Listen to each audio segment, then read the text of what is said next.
because I left England for a year and a half and came back. And when I came back, I couldn't believe it.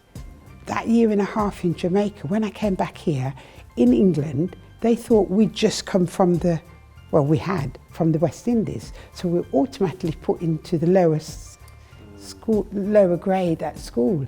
But within the week, they moved me to the A class, and that was Military Road. And then I was in the A class all through school.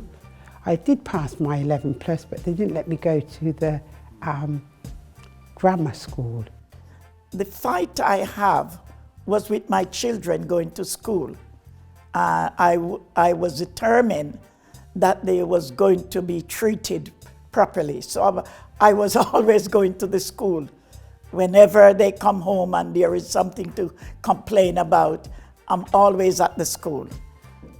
I was going to make sure that they go there for the education that they should and deserve.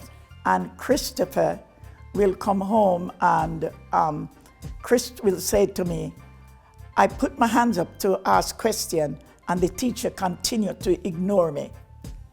And I said, no, that's not going to work. So I find myself at the school to the headmaster.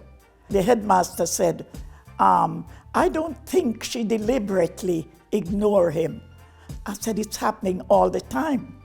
And he said, oh, perhaps it's a personality clash. How can you have personality clash with a child? You are a teacher. I said, no. And I said, if I don't get the result that I came for, I'm going to go to racial. Oh, he said, Mrs. Ingram, it's no need for that. It's no need for that. We will solve this problem. I thank a gentleman called Mr. Merwich, who was the headmaster of my primary school, who gave me a lot of time. He taught me my handwriting, and he just provided me with lots and lots of material.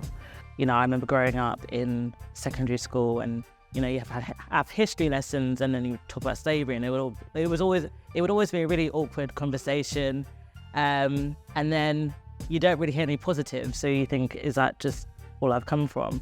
And then it's only because I've gone back and I've done the research into Black history that I know that there's so much more. We have so much more to offer.